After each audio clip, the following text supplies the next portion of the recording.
With the government banning consumption of beef in mainland India, people have an idea that the government is trying to control the very food habits of the citizens of a democratic nation. If beef is to be banned because of religious reasons, isn't it against the idea of secularism? And if it is for the environmental point of view, as you said, why not mutton ban or chicken ban, which are also reasons for greenhouse gas emission? Well, let me change one aspect of the question. Nobody ever uses mainland India. That's only mainland China. Okay. Rest of India. This is also mainland India only.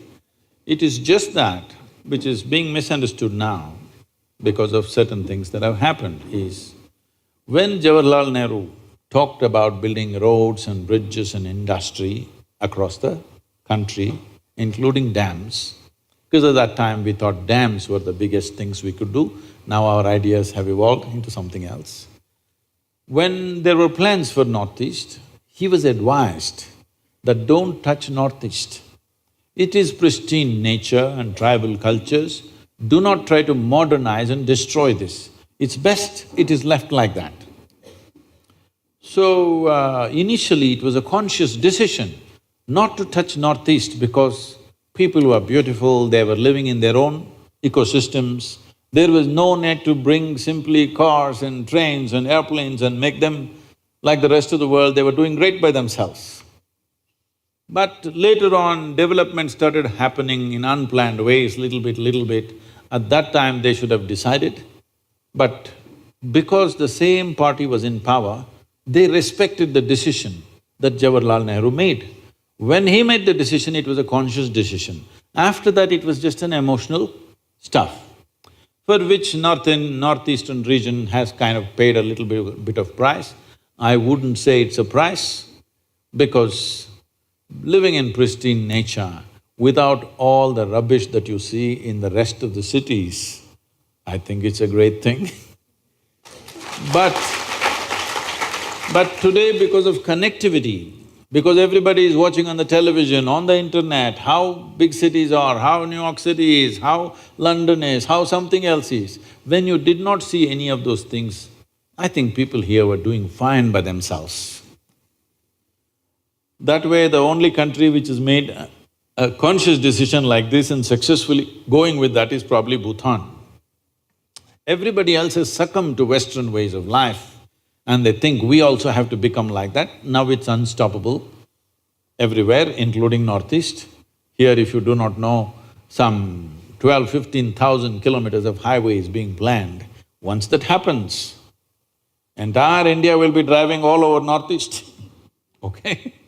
I went to Ladakh and you won't believe, I went to Siachen for the yoga day. Thousands of motorcycles, all kinds of people who have no idea how to balance on two wheels also or on motorcycles. Everybody renting a motorcycle, getting a license right there.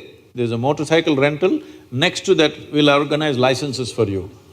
Right there, instant license and hundreds of motorcycles everywhere. It is no more the Ladakh, pristine Ladakh that it was, simply tourists and traffic jams on the mountains, unbelievable. Well, that's going to happen to you because you asked for development. Because this is the kind of development that's happening in the world, unfortunately. Everything in excess. And in 15-20 years it'll happen, this government has decided to put railways, airways and roadways and everything. So, we can think it's development. It is also a certain loss to the country because tribal cultures will be totally lost, pristine forests will be lost, everywhere there will be picnickers, okay? Not wildlife enthusiasts or something, picnic people will be all over the place. So, having said that, now the reason why it is banned in many major states in the thing and at the same time they've not touched this here is, in those states there is a huge emotion about that. Democracy, you talked about secularism, democracy is always about considering the concerns of the people. When there is such a big emotion, it's better you take that into thing and Everybody thinks this law came in the last 4 years. No, this law has been there since 1950. So this has been the way we have been running the country. We make a law and we don't have the courage to implement it. Now some hothead on the street, he decides to enforce the law. When mob tries to enforce the law, it will happen in cruel ways. It will happen in ridiculous and in archaic ways of doing things. So this is something we must decide. If we make a law, do we have the courage to implement the law? Do we have the means to implement the law? Otherwise, better there is no such law. So now, in the major states, if you do not implement it, there will be backlashes, there will be violence. So implement it, there is some kind of grouse happening, a small group of people. It's better to manage them rather than create a on-the-street battleground, okay? You don't want that right now because we are poised for economic development. Everything is being done to see social unrest doesn't happen. So here traditionally, see even in India, this is a very gender-biased law. You can only not slaughter a female cow. You can slaughter a bull, you can slaughter a buffalo. Look at this, gender discrimination. You can slaughter me but not you. Only cow protection because in this culture, this is a pastoral culture, where we have an understanding. Now it's different, but in the past, if there is a bad agricultural year, if there is a famine, we used to have serious famines in this country, if there is a famine, if I have 2 cows in my house, my children will live. You don't have cows, your children will die.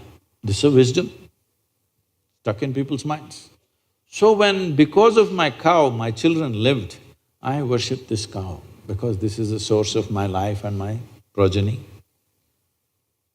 So there is a very deep engagement with the cow, in the sense when I was growing up, we were never fed milk from multiple cows. That specific cow, it has a name, and every day they will take you there and you at least give something, one banana, one little grass or something to the cow, and always my grandmother will be saying that this is you're like your mother, you're drinking milk from this cow, you must be always grateful to this cow, this kind of thing.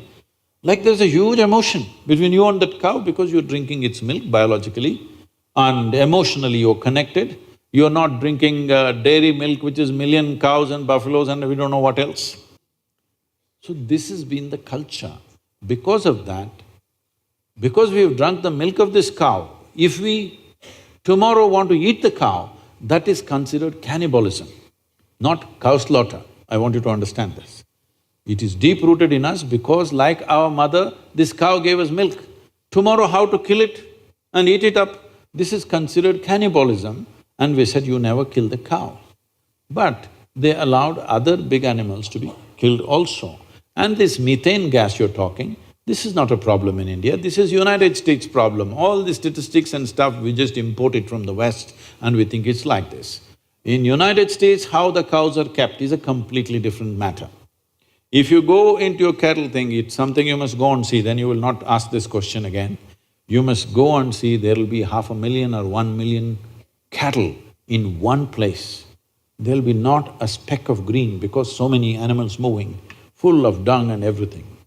All in sheds, sometimes they move them out for exercise and again back.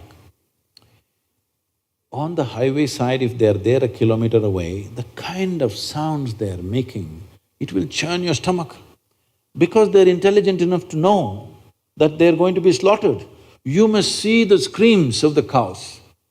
Once you go there, never again you will touch anything because basically it will churn up something within you. Why I'm saying this is, see, cow is an animal where I have seen this personally, somebody that I knew. This is a lady, she named this cow as Lakshmi. It always was with her, 30 years that cow has become, it's very old but still with her. This lady died at 87. This cow came and just stood in front of the house, did not move from there, refused to eat. 2 days later, it just fell dead right there. And I've seen cows, if you are very attached to it and you're in some grief, you're not even with the cow is somewhere else, but it knows tears are flowing from the cow's eyes. So because it has human emotions, We said, you cannot kill this because it is exhibiting human emotion. If you kill it, it amounts to cannibalism. When there is such a sensitivity, if you say, in front of my house you will slaughter, obviously there is going to be a problem. So in this part of the country, there is no such sentiment, so they did not pass the law. I think it's a very sensible thing to do, isn't it?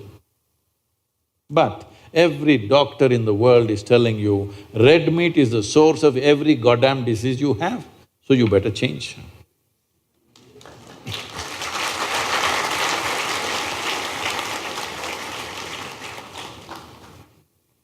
It is not a religion, it's a certain sense of humanity. Humanity finds expression in various kinds of aesthetics. This is our aesthetic. What about the minorities living in those areas, Sadhguru?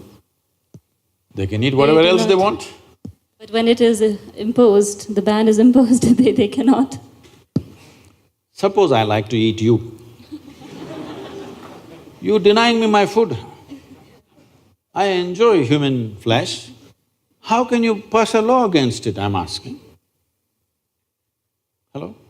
There is a law already that you cannot eat humans, but That is what… there is already a law that you can't eat a cow. The question is about passing of the law itself. No, I'm saying, see, you cannot eat a human being. Why? Because it's a human being. Now, we drank the milk of the cow, we shared emotions with the cow, we don't see it as separate, because in the villages, the cow lives in your house.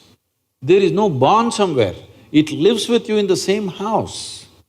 So what is grown up with you, lived with you, shared life with you, you don't suddenly kill and eat it. Then you can as well eat your mother, what's the problem? I'm saying, what's the problem? It's good food. So I have taste for human flesh, how can you stop me from eating it? Don't start such an argument, it's not good. Thank you.